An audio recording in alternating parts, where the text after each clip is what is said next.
George Strait sings at a wedding where the bride kicks her grandmother out of the party, and what he does moves everyone. The silence in the luxurious ballroom was deafening.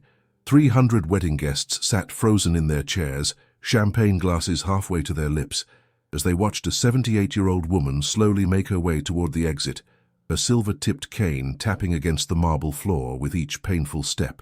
Behind her, a bride in an ivory silk gown stood with tears streaming down her face, her hands trembling as the weight of her words hung in the air like poison.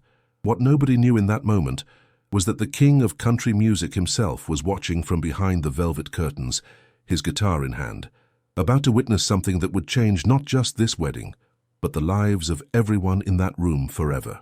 Just hours earlier, the Wildflower Ranch Resort in the heart of Texas Hill Country had been buzzing with excitement and anticipation. The morning sun cast golden rays across the sprawling grounds, illuminating the carefully manicured gardens where white roses and baby's breath created a picture-perfect backdrop for what was supposed to be the most magical day in Emma Taylor's life. The 28-year-old elementary school teacher had dreamed of this moment since she was a little girl, sitting on her grandmother's porch in small-town Fredericksburg, listening to George Strait's voice drift from an old radio while Eleanor braided her granddaughter's long auburn hair. "One day, my sweet Emma," Eleanor would whisper, her weathered hands gentle as she worked, "you'll find a love as pure as the songs this man sings. And when you do, I'll be right there beside you, watching you become the beautiful woman I always knew you'd be." Those words echoed in Emma's mind as she stood before the ornate mirror in the bridal suite, her reflection showing not just a bride, but a woman whose entire world had been shaped by the unconditional love of the grandmother who raised her. The story of Emma and Eleanor was one written in tragedy and triumph, bound together by circumstances that neither had chosen, but both had embraced with fierce determination. When Emma was only 7 years old, a drunk driver had taken both her parents on a rain-soaked highway outside San Antonio. In a single devastating moment, little Emma's world crumbled, leaving her an orphan with nowhere to go except into the arms of her father's mother, a woman who had already raised 5 children of her own and was supposed to be enjoying her golden years in peace. But Eleanor Martinez had never been one to back down from life's challenges. Despite being a widow living on a modest pension, she opened her heart and her small 2-bedroom house to the broken little girl who needed her more than anything in the world. For the next 21 years, it had been just the two of them against everything life could throw their way. Eleanor worked double shifts at the local diner to pay for Emma's school supplies and dance lessons. She sat in hospital waiting rooms during Emma's appendicitis surgery, held her granddaughter's hand through heartbreaks and disappointments, and cheered the loudest at her college graduation. If you're enjoying this story and feeling the emotions we're building here, please take a moment to subscribe to our channel and hit that notification bell. We'd love to hear from you in the comments below. Tell us where you're watching from and share your thoughts about family bonds like the one between Emma and Eleanor. Your engagement means the world to us, and we have so many more heartwarming stories to share with you. Through all those years, music had been their constant companion, and George Strait's voice had provided the soundtrack to their life together. They would spend Sunday mornings cooking breakfast, while Amarillo Morning played on the kitchen radio, and Eleanor would tell stories about how her late husband used to sing those same songs while working in their small garden.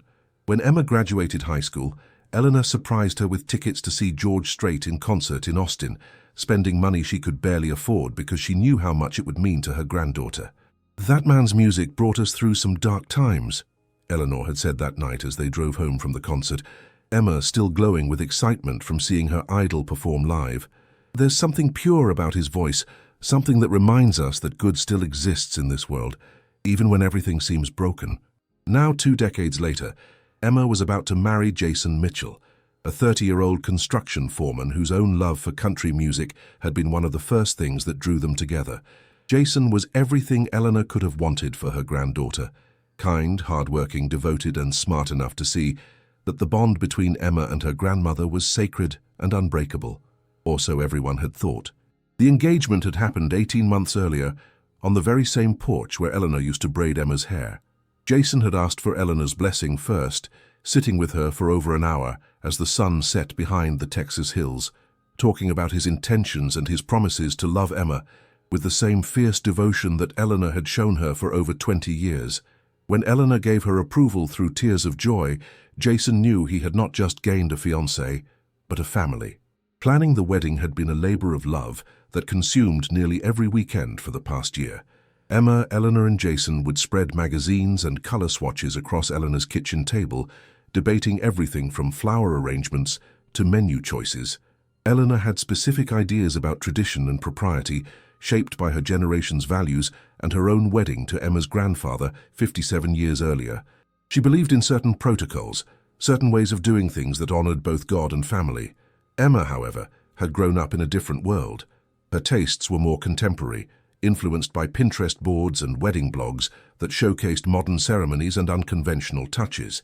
She wanted a dress that showed her shoulders, a ceremony that included personalized vows instead of traditional liturgy, and a reception that felt more like a celebration than a formal affair. The differences in their visions had created tension that grew stronger as the wedding date approached. Small disagreements became heated discussions, and heated discussions became tearful arguments that left both women feeling hurt and misunderstood. Eleanor felt like her opinions were being dismissed, while Emma felt suffocated by expectations that didn't reflect who she had become as an adult woman. Jason found himself caught in the middle, trying to mediate between the two most important women in his life, while managing his own stress about a secret he had been keeping for months.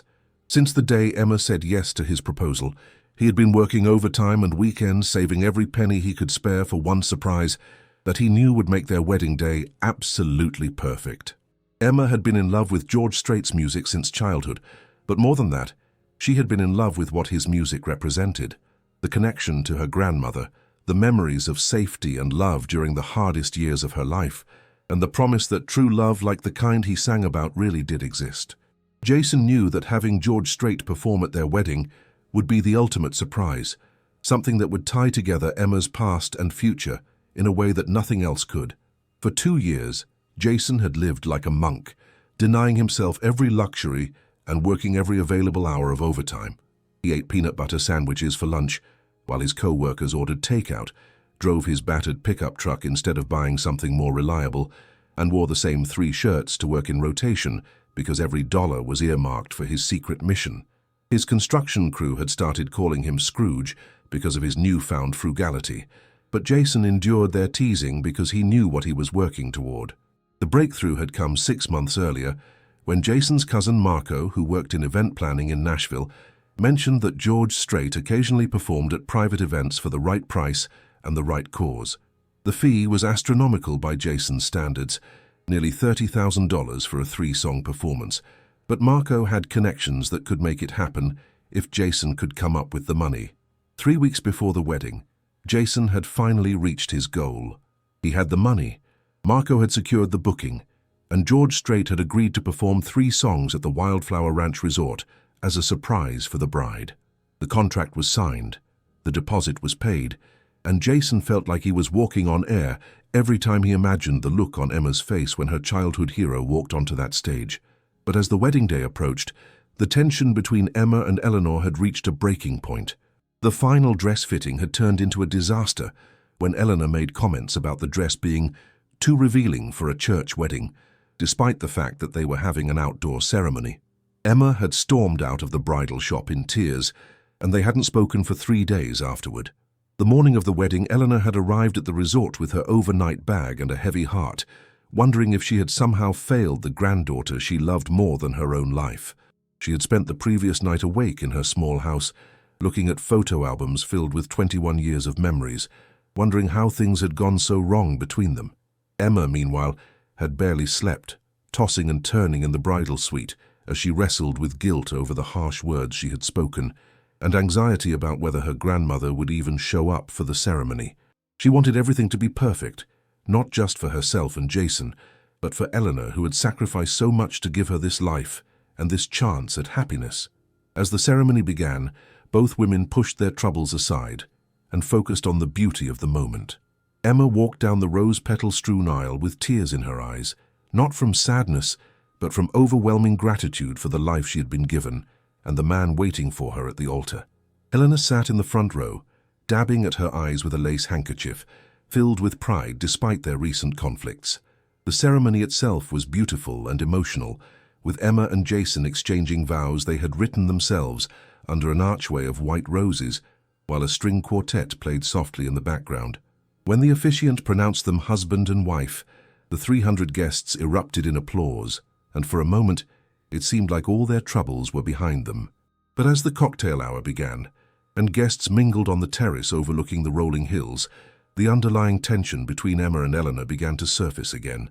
Eleanor, dressed in a navy blue dress with pearl accessories that she had worn to every important family event for the past 15 years, felt out of place among the younger, more fashionable wedding guests. She found herself making small comments about the modern music choices, the casual attitude of some guests, and the way the photographer was directing rather informal poses. Emma, still riding the emotional high of her ceremony, but feeling the weight of months of wedding stress, found herself becoming increasingly irritated by what she perceived as her grandmother's constant criticism. Every comment felt like a judgment, every suggestion felt like an attempt to control her choices, and every disapproving look felt like a rejection of the woman she had become. The breaking point came during the reception dinner, when Eleanor, seated at the family table, made an offhand comment about Emma's dress to Jason's aunt, about how things were certainly different these days, and how she just hoped the photographer got some nice pictures despite the modern styling choices. The comment was meant to be private, but Emma overheard it from across the table, and something inside her finally snapped. 21 years of pent-up frustration, months of wedding stress, and hours of accumulated irritation suddenly erupted like a volcano that had been dormant for too long. Emma stood up so abruptly that her chair scraped loudly against the marble floor, causing conversations at nearby tables to stop mid-sentence. Her face was flushed with anger, her hands trembling as she pointed an accusing finger at the woman who had raised her with nothing but love and sacrifice. "I can't believe you're doing this," Emma's voice carried across the ballroom, cutting through the gentle murmur of dinner conversation like a knife through silk. "On my wedding day, Grandma. On my wedding day. You're sitting there criticizing everything I've chosen, everything that makes me happy, everything that represents who I am as a person." Eleanor looked up from her barely touched plate of salmon, her weathered face showing confusion and hurt. "Emma, sweetheart, I wasn't—" "Don't you dare deny it," Emma interrupted, her voice growing louder with each word. "I've heard every single comment you've made today. About my dress, about the music, about the decorations, about the way I'm wearing my hair. Nothing is good enough for you, is it? Nothing I do ever meets your impossible standards."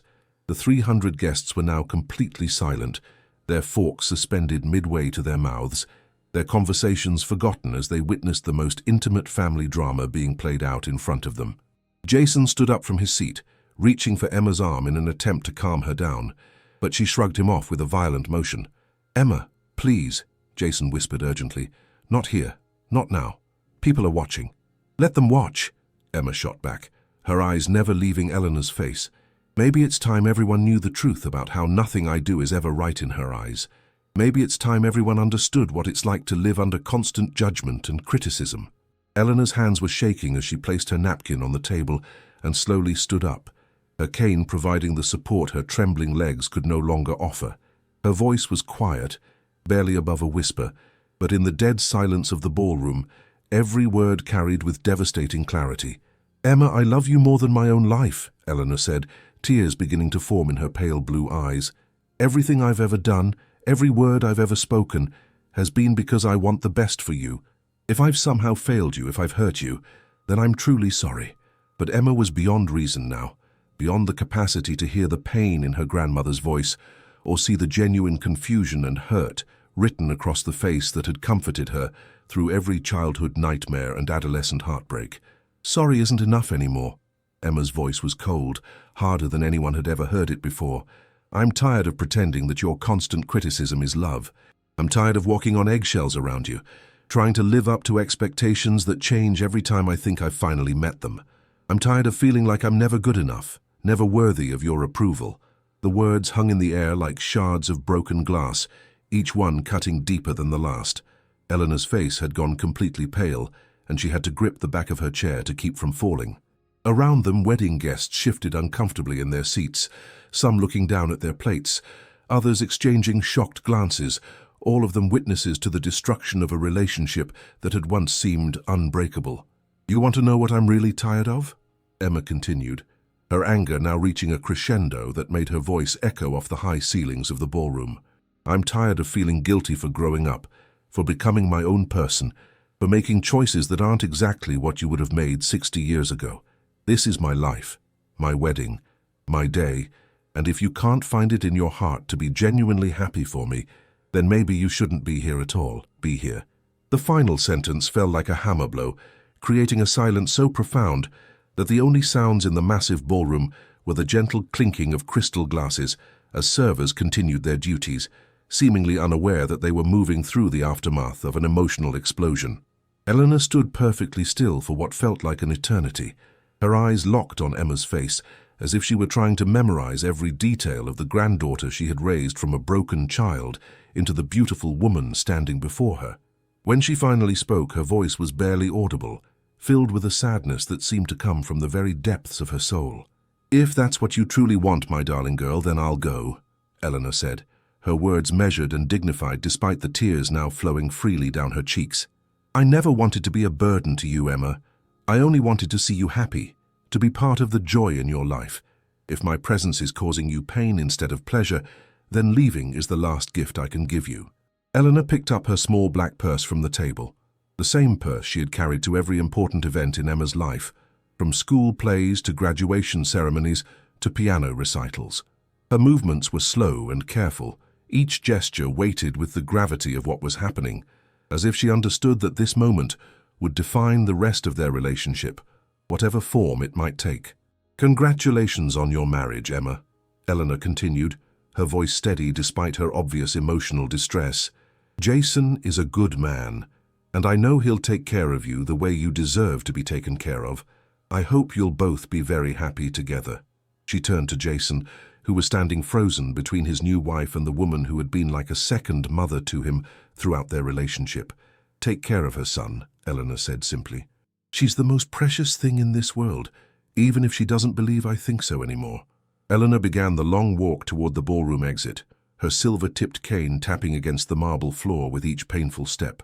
The sound seemed to echo louder than it should have, each tap marking another second of Emma's childhood being left behind, another moment of their shared history being erased by words that could never be taken back. As Eleanor moved slowly between the tables of shocked guests, some of them people who had known her for decades, who had seen her work double shifts to pay for Emma's dance lessons and sit in waiting rooms during every illness and injury, the weight of what had just happened began to settle over the room like a suffocating blanket. Emma remained standing at her table, watching her grandmother's retreating figure, her anger beginning to fade and being replaced by something that felt suspiciously like regret. But pride and stubbornness held her in place, preventing her from calling out, from running after the woman who had been her anchor for over 20 years. Jason stood beside his new wife, torn between loyalty to Emma and the overwhelming urge to chase after Eleanor, to somehow fix what had just been broken beyond repair. He had loved Eleanor like his own grandmother, had spent countless hours listening to her stories about Emma's childhood, had asked for her blessing not just out of tradition, but out of genuine respect and affection.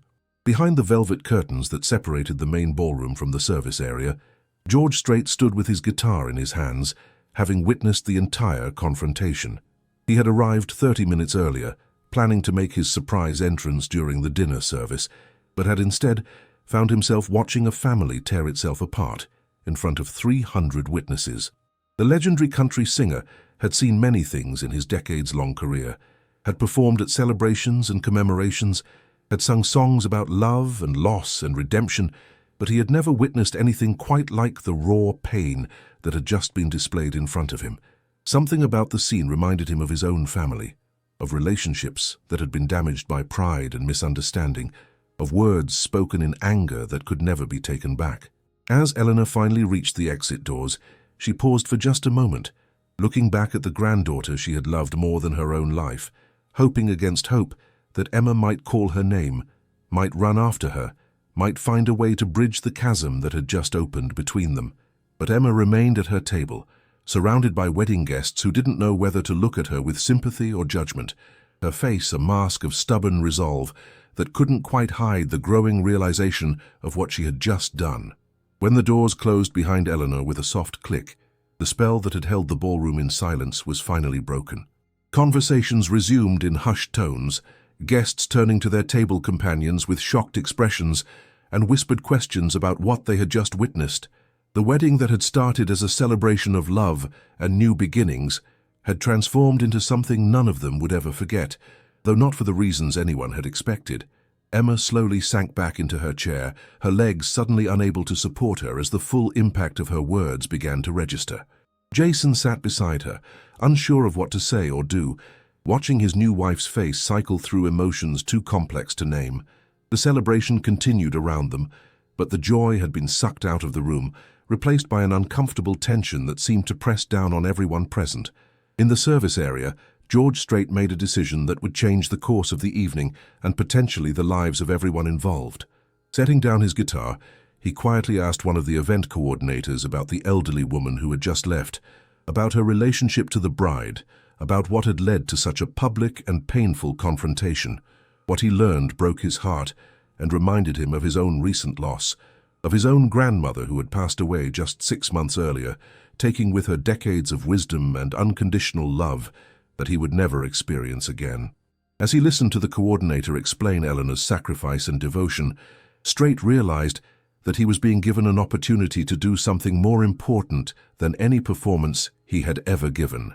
He was being given the chance to heal a family before it was too late, to use his influence and his music to bridge a gap that might otherwise remain forever unbridgeable. Without a word to his band or his manager, George Strait walked toward the exit doors, following the path that Eleanor had taken just minutes before, determined to find her before she left the resort grounds and disappeared from Emma's life forever. The evening air was crisp and cool as George stepped outside the ballroom, a stark contrast to the stuffy atmosphere he had left behind. The resort grounds were beautifully landscaped, with winding stone pathways lined by solar lights that cast a gentle glow across the manicured gardens. In the distance, he could see the silhouette of an elderly woman moving slowly toward the parking area, her figure bent with the weight of heartbreak and disappointment. George quickened his pace, his dress boots clicking against the stone pathway as he caught up to Eleanor, just as she reached a wooden bench positioned beneath an old oak tree. She had stopped walking and was sitting heavily on the bench, her cane resting against her knee, her shoulders shaking with quiet sobs that she was trying desperately to control. "Ma'am," George said softly, not wanting to startle her. "Excuse me, ma'am." Eleanor looked up through her tears and her eyes widened in recognition, despite her emotional state. Even through her pain, she knew that unmistakable face, that gentle voice that had provided the soundtrack to so many precious moments with Emma over the years. "Mr. Strait," she whispered, confusion mixing with her grief. "What are you doing here? I thought I was imagining things when I saw you in there." George sat down beside her on the bench, setting aside all the protocol and professional distance that usually surrounded his public appearances. In this moment, he wasn't the king of country music. He was simply a man who understood loss and family pain in ways that fame and fortune could never heal. "I was supposed to be a surprise for Emma," he explained gently. "Your grandson-in-law Jason hired me to perform at the wedding. He's been saving up for 2 years to make this happen for her." Eleanor's hand flew to her mouth and fresh tears began to flow. "Oh, that sweet boy," she whispered. "Emma has no idea, does she? She's going to be so happy, so surprised. George Strait has been her hero since she was a little girl. We used to listen to your music together every Sunday morning while we cooked breakfast." George felt his own throat tighten with emotion as he listened to Eleanor's words. "The event coordinator told me a little bit about your story, about how you raised Emma after her parents died. I want you to know that what I witnessed in there doesn't define the young woman you helped shape. Sometimes people say things they don't mean when they're overwhelmed." Eleanor shook her head slowly, her fingers gripping her cane so tightly that her knuckles had turned white. "You don't understand, Mr. Strait. I've been failing her for months now, maybe even years. I kept trying to hold on to the little girl I raised, trying to guide her like she was still 7 years old, instead of accepting that she's a grown woman with her own ideas and her own way of doing things." "Tell me about her," George said quietly. "Tell me about Emma when she was growing up." For the next several minutes, Eleanor's face transformed as she shared story after story about the granddaughter she had raised. She told George about Emma's first day of school, when she was so nervous that she threw up on her new shoes, and how Eleanor had stayed with her in the principal's office until she felt brave enough to go to class. She described Emma's first piano recital, where she forgot the words to Twinkle, Twinkle, Little Star, but kept playing anyway, her little fingers dancing across the keys while she hummed the melody. She was always so musical, Eleanor said, her voice warming with the memories. Even as a tiny thing, she would dance around the kitchen while I cooked dinner, spinning in circles until she got dizzy and fell down laughing. When she was 10, she saved up her allowance money for 3 months to buy me a George Strait CD for Christmas because she said your voice made me smile when I was sad. George pulled out his phone and showed Eleanor a picture of his own grandmother, a woman who had passed away just 6 months earlier at the age of 93. "This was my Grandma Lily," he said softly. "She raised me and my brother after our parents divorced. Toughest woman I ever knew, but she had a heart bigger than Texas. She was the one who first put a guitar in my hands when I was 12 years old." Eleanor studied the photo, seeing in George's grandmother's eyes the same fierce love and determination that she had tried to show Emma throughout their years together. "She looks like she was a wonderful woman." "She was," George agreed, "but toward the end we had some difficult times. She didn't understand my music career, thought I was wasting my life chasing dreams instead of settling down with a steady job. We had some harsh words, said things we both regretted. I was so focused on proving I was right that I almost missed the chance to make things right between us before she passed." Eleanor looked at George with new understanding, recognizing the pain of regret in his voice. "Did you? Make things right, I mean." "Eventually," George nodded. "But it took me too long to realize that her criticism came from love, from worry about my future and my happiness, and it took her too long to understand that supporting my dreams didn't mean agreeing with every choice I made. We lost precious time being stubborn when we could have been loving each other." They sat in comfortable silence for a moment, two people who understood the complicated nature of family love, the way it could be both the most beautiful and the most painful thing in the world. The sounds of the wedding reception drifted across the gardens, a reminder of the celebration that was continuing without them, of the joy that had been overshadowed by hurt feelings and misunderstanding. "Emma probably thinks I hate her dress," Eleanor said finally. "The truth is, she looks absolutely beautiful in it. She looks like an angel, like the woman I always dreamed she would become. I've spent so many years being the voice of caution in her life, trying to protect her from making mistakes, that I forgot how to simply celebrate her choices." George reached into his jacket pocket and pulled out a small notebook, the kind he used to jot down song lyrics and ideas. He flipped through several pages before finding what he was looking for, a poem his grandmother had written for him shortly before her death, words that had helped him understand the nature of unconditional love. "My grandma wrote this for me," he said, reading the handwritten words aloud. She said, "Love isn't about agreeing with every choice someone makes. Love is about standing beside them when they make those choices, celebrating their victories and helping them heal from their defeats. Love is about seeing the person they're becoming, instead of mourning the person they used to be." Eleanor wiped her eyes with a tissue she had pulled from her purse, her voice thick with emotion. "Your grandmother sounds like she was very wise." "She was," George agreed. "And so are you, Mrs. Martinez. Emma is lucky to have had you in her life, even if she can't see that clearly right now." "I need to apologize to her," Eleanor said suddenly, starting to stand up from the bench. "I need to go back in there and tell her how sorry I am, how proud I am of the woman she's become, how beautiful she looks in that dress."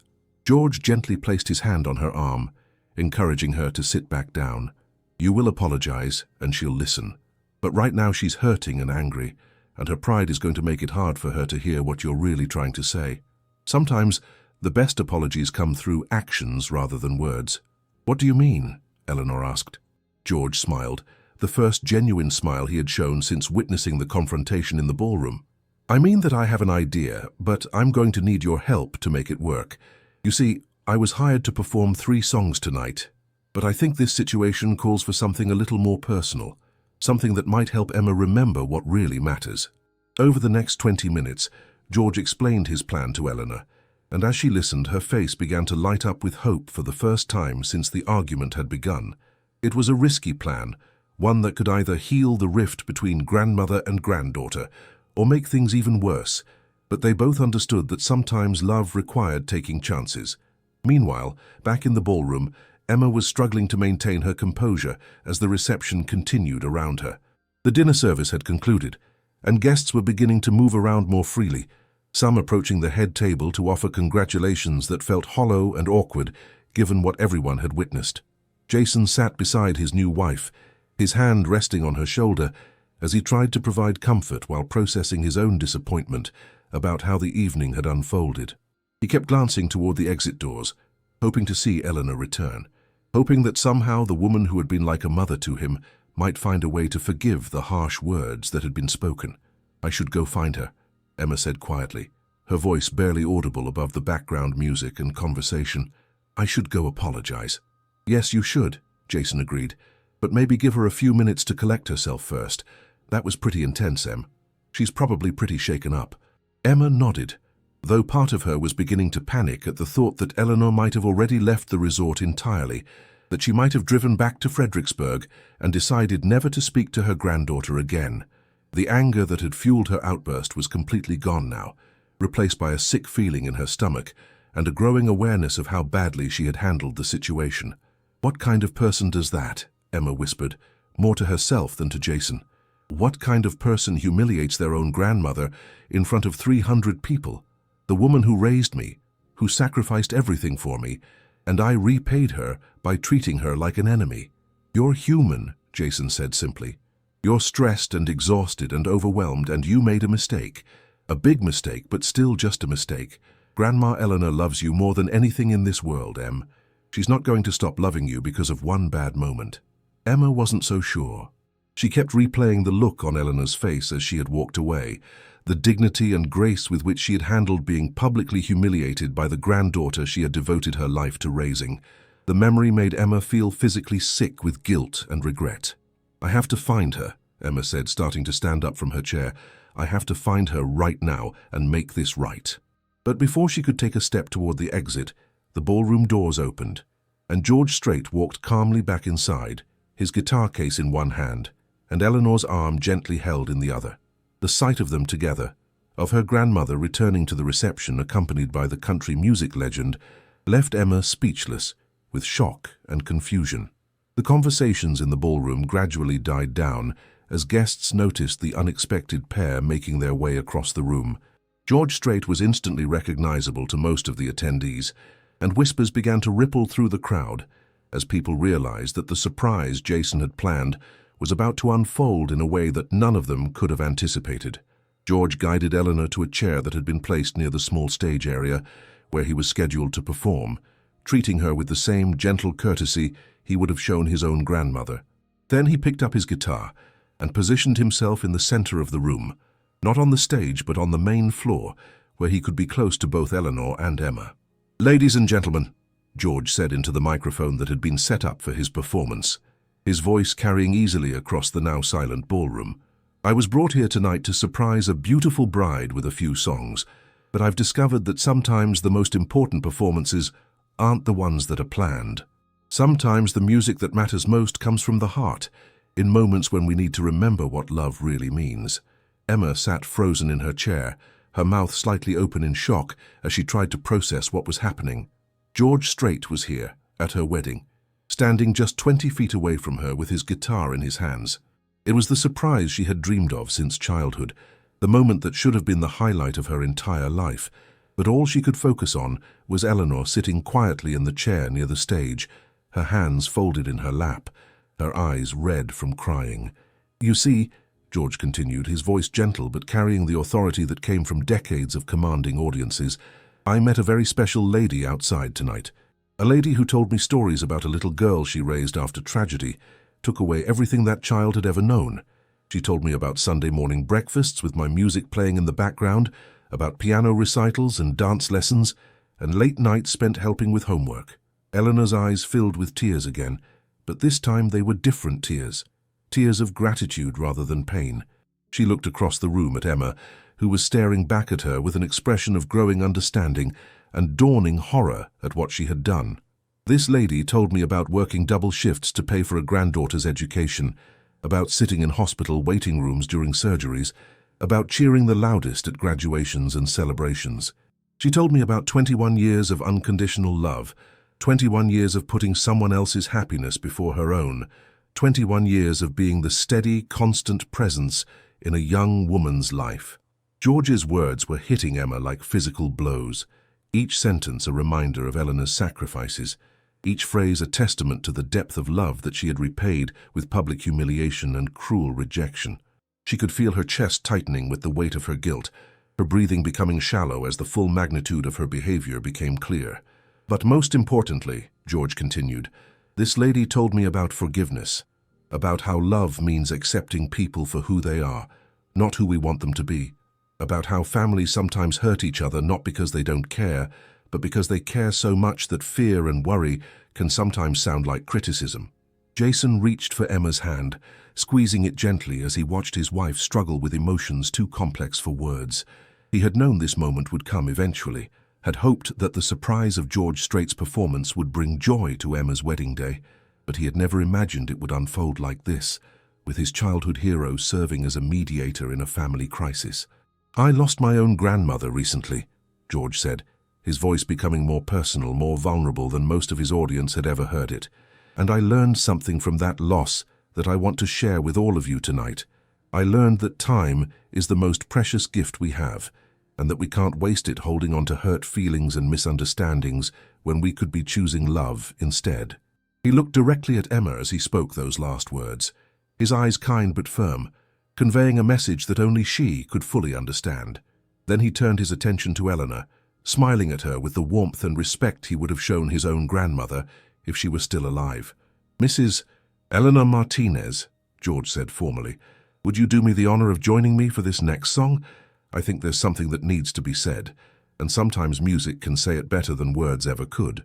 Eleanor looked surprised and uncertain, glancing around the ballroom at the 300 guests who were all watching her with rapt attention. Oh, Mr. Strait, I couldn't possibly. I'm not a performer. I wouldn't know what to do. You don't need to sing, George assured her gently.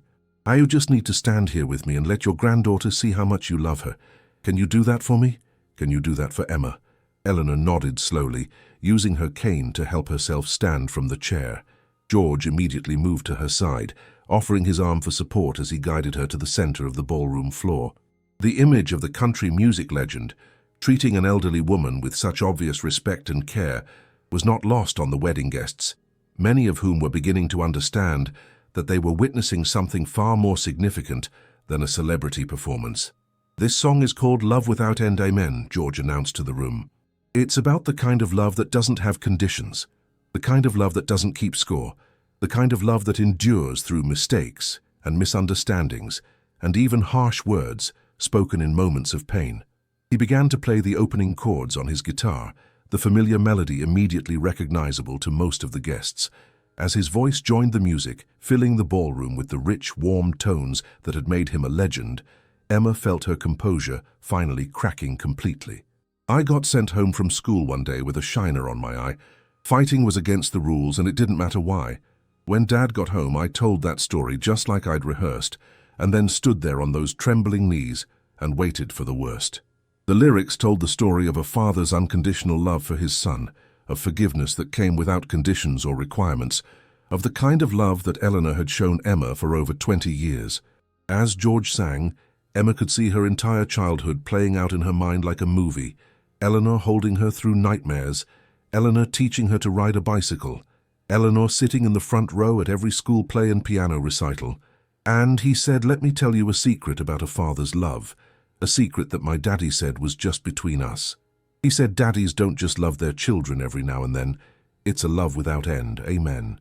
Eleanor stood beside George, tears streaming down her face as she listened to the words that perfectly captured everything she had tried to tell Emma over the years, everything she had failed to communicate in her clumsy attempts to guide and protect her granddaughter.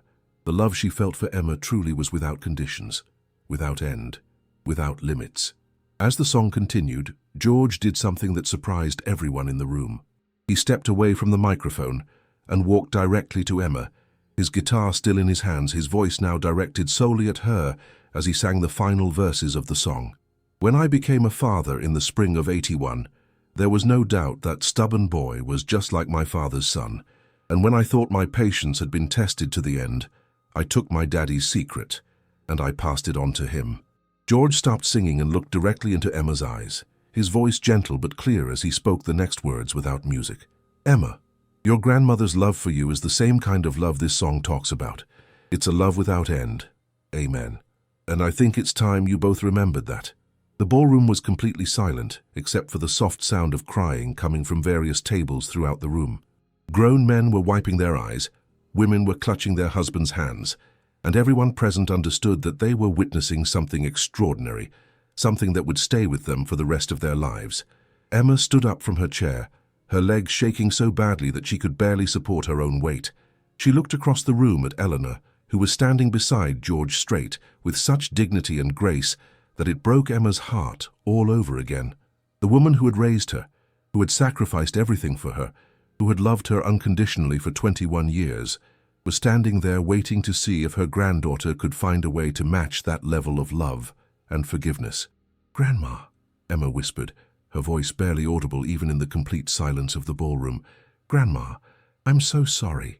Eleanor heard her, despite the distance between them and the softness of Emma's voice. She had been listening for those words, hoping for them, praying for them since the moment she had walked out of the ballroom in humiliation and pain. "Come here, my sweet girl," Eleanor said, her voice carrying clearly across the room, filled with the same love and warmth that had comforted Emma through every crisis of her childhood. "Come here, and let your old grandma hold you." Emma moved toward Eleanor like a sleepwalker, her vision blurred by tears, her whole body shaking with the force of her emotions. The wedding guests parted to create a clear path between grandmother and granddaughter, understanding instinctively that they were witnessing a moment of healing that was sacred and profound. When Emma reached Eleanor, she didn't hesitate. She fell to her knees in front of her grandmother, wrapping her arms around Eleanor's waist and burying her face against her grandmother's navy blue dress, the same dress Eleanor had worn to every important family event for the past 15 years. "I'm sorry, Grandma," Emma sobbed, her words muffled against Eleanor's dress. "I'm so sorry for what I said, for how I treated you, for making you feel like your love wasn't enough. You're everything to me. Everything good in my life came from you, and I almost threw it all away because I was too proud and too stupid to see what really mattered." Eleanor's weathered hands found Emma's head, stroking her granddaughter's hair the same way she had done when Emma was a frightened 7-year-old child, trying to understand why her parents weren't coming home. "Hush now, my darling girl," Eleanor whispered. "There's nothing to forgive. We both said things we didn't mean, both let our pride get in the way of our love, but that's behind us now." George continued to play softly in the background, his guitar providing a gentle soundtrack to the reconciliation taking place in front of him. He had performed for presidents and kings, had sung for millions of people around the world, but he had never felt more honored to be part of a moment than he did right now, watching a family heal itself through the power of unconditional love. "You look so beautiful in this dress," Eleanor said, her hands gently touching the silk fabric that she had criticized earlier. "You look like the princess I always knew you were, like the woman I always dreamed you would become. I'm sorry if my words made you feel anything less than perfect, because that's what you are to me, Emma. You're perfect, and you always have been." Emma looked up at her grandmother through her tears, seeing not the critical, disapproving woman she had imagined, but the same loving, devoted guardian who had been her entire world for over 20 years. "I love you so much, Grandma. I don't know what I would do without you. I don't want to do anything without you." "You'll never have to find out," Eleanor assured her, helping Emma to her feet and pulling her into an embrace that seemed to heal 21 years of minor disagreements and misunderstandings. "I'll be here as long as you want me, supporting every choice you make, celebrating every victory and helping you through every challenge." They stood together in the center of the ballroom, grandmother and granddaughter, holding each other while 300 wedding guests wiped their eyes, and George Strait played the gentle melody that had brought them back together. The wedding that had seemed ruined just an hour earlier was now transformed into something more beautiful and meaningful than anyone had ever imagined possible.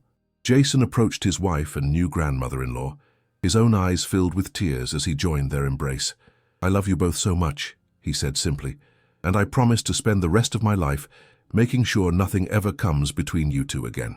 George finished the song and set down his guitar, but he wasn't done yet. Looking around the ballroom at the faces of the wedding guests, all of whom had been deeply moved by what they had witnessed, he realized that this moment called for more than just one song. This moment called for a celebration of love in all its forms, a celebration of forgiveness and second chances, and the power of family bonds to overcome any obstacle. "Well," George said into the microphone, his voice filled with joy and satisfaction, "I was hired to play 3 songs tonight, but after witnessing what I just witnessed, I think this occasion calls for something a little more special. What do you say we turn this into a real celebration?" The ballroom erupted in applause and cheers. 300 guests who had been emotionally drained by the family drama, now energized by the beautiful resolution they had witnessed. George's band, who had been waiting patiently in the wings, took their positions on stage with broad smiles, understanding that they were about to be part of something extraordinary. "But first," George continued, "I want to ask Mrs. Eleanor if she would do me the honor of being my special guest for the rest of the evening. There's a chair right here beside the stage with the best view in the house, and I think it belongs to the woman who taught Emma about the power of music and love." Eleanor's face lit up with surprise and delight as 2 resort staff members quickly brought over an elegant upholstered chair and positioned it where George had indicated. The gesture was more than just courtesy. It was a public acknowledgement of Eleanor's importance, a way of honoring her role in Emma's life and making sure that everyone present understood her value to the family. "I couldn't possibly," Eleanor protested modestly, but George was already walking over to escort her to the chair personally. "Ma'am, after what you've given to this family, after the grace you've shown tonight, you deserve to be treated like royalty," George said with genuine warmth. "Besides, I have a feeling Emma would like to keep you close for the rest of the evening." Emma nodded enthusiastically, her face still streaked with tears, but now glowing with happiness. "Please, Grandma, I want you right there where I can see you. I never want to lose sight of you again."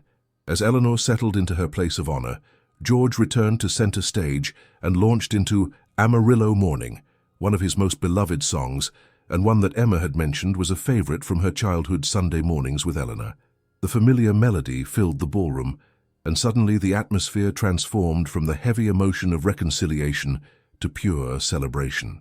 Guests began to stand and move closer to the stage area, some singing along with the choruses they knew by heart, others simply swaying to the music and enjoying the unexpected concert from one of country music's greatest legends.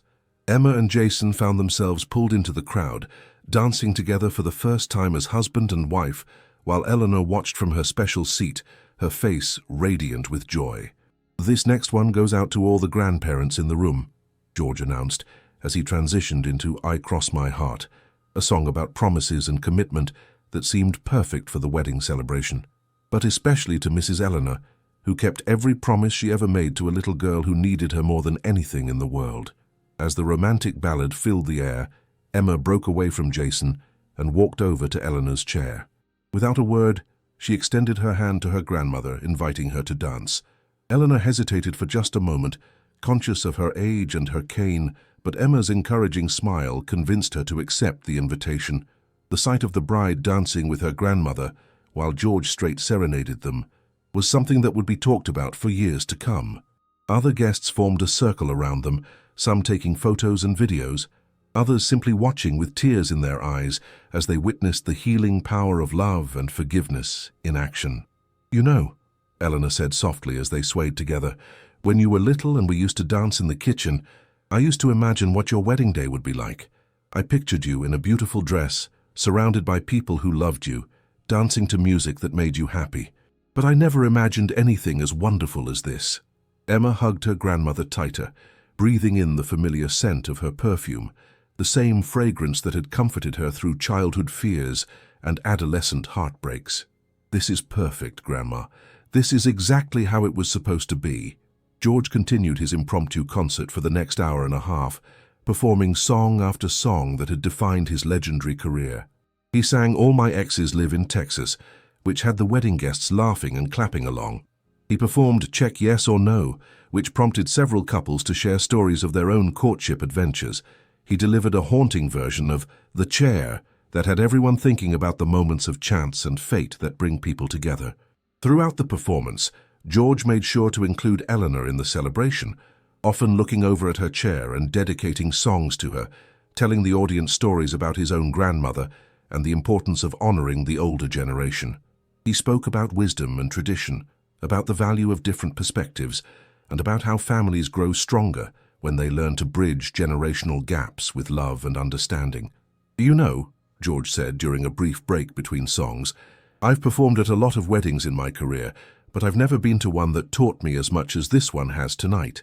I've learned that love isn't always easy, that families sometimes hurt each other, even when they're trying to help, and that forgiveness is the most beautiful song any of us can ever sing." He looked directly at Emma and Eleanor, who were now sitting together at the head table, Eleanor's chair having been moved to be right beside Emma's. "I've also learned that some bonds are so strong that they can survive anything. Harsh words, misunderstandings, even public arguments in front of 300 strangers. What I witnessed tonight between a grandmother and granddaughter reminded me that real love doesn't just endure. It grows stronger through adversity." The applause that followed was thunderous, but George raised his hand to indicate he wasn't finished speaking. "Jason, you hired me to surprise your bride with a few songs, but you gave me something much more valuable than money tonight. You gave me the chance to be part of something truly special, something that reminded me why I fell in love with music in the first place. Music has the power to heal, to bring people together, to help us remember what really matters in life."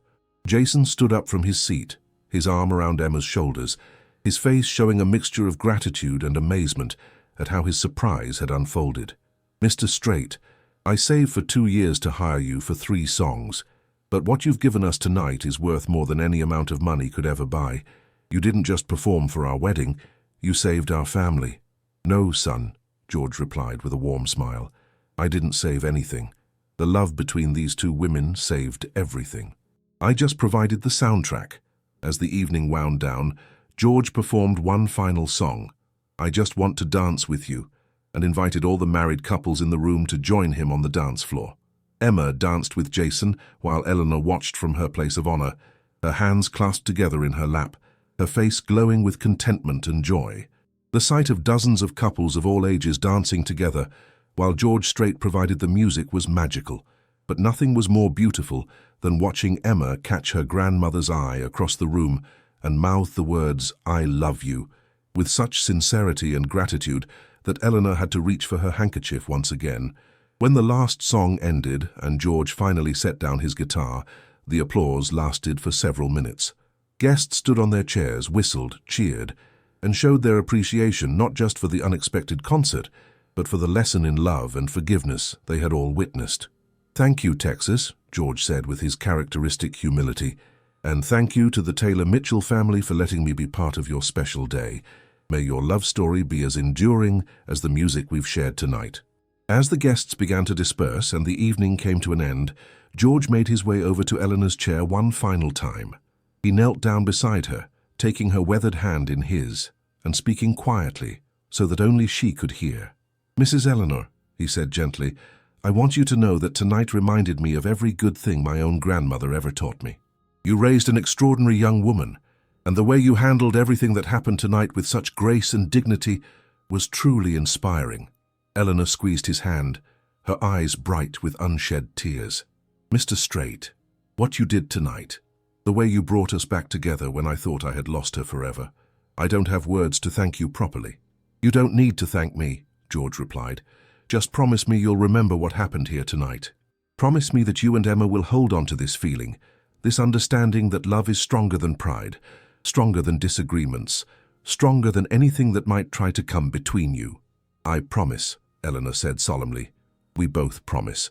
Emma appeared beside them, having overheard the conversation. She knelt down next to George, taking her grandmother's other hand in both of hers. "We promise," she repeated. "And Mr. Strait, thank you for showing me what I almost lost. Thank you for helping me remember that the most important thing in life isn't having the perfect wedding or making all the right choices.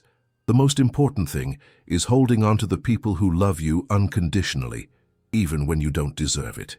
George stood up and looked at the 3 generations represented in front of him, Eleanor with her decades of wisdom and sacrifice, Emma with her youth and promise, and Jason with his devotion to both women. "You know what?" he said with a smile that encompassed all the joy and satisfaction of the evening. "I think this might have been the most important performance of my entire career." As the last guests filtered out of the ballroom and the resort staff began cleaning up, The Taylor-Mitchell family lingered for a few more precious moments. Emma helped Eleanor to her feet, supporting her arm as they walked slowly toward the exit, talking quietly about the evening and making plans for Sunday breakfast the following week.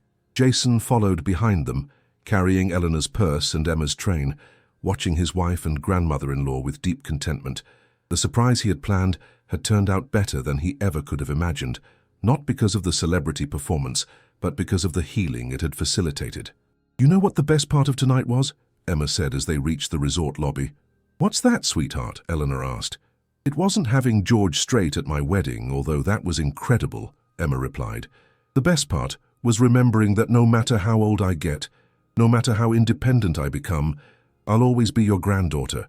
I'll always need you in my life, and I'll always be grateful for the woman you helped me become." Eleanor stopped walking and turned to face Emma fully, her cane supporting her weight as she reached up to cup her granddaughter's face in her hands. "And you'll always be my sweet girl," she said softly. "My precious Emma, the light of my life, the reason I get up every morning with joy in my heart." They embraced once more in the quiet lobby, holding each other close while Jason watched with tears in his eyes, understanding that he had witnessed something far more valuable than any wedding surprise.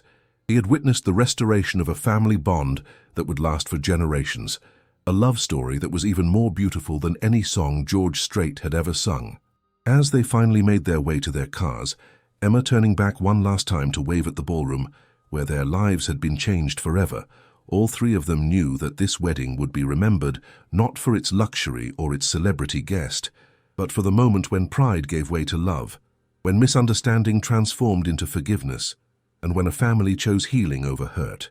The night that had started with such pain and disappointment had ended with a deeper understanding of what love really means, and with the promise that no matter what challenges the future might bring, the bond between Emma and Eleanor would remain unbreakable, strengthened by the music and the man who had helped them find their way back to each other. Years later, whenever anyone asked Emma about her wedding day, she would smile and tell them about the night George Strait taught her the most important lesson of her life, that love without conditions, love without end, is the greatest gift any family can share, and that sometimes the most beautiful music comes not from a guitar or a voice, but from the simple words, "I'm sorry," and "I love you," spoken between people who matter most.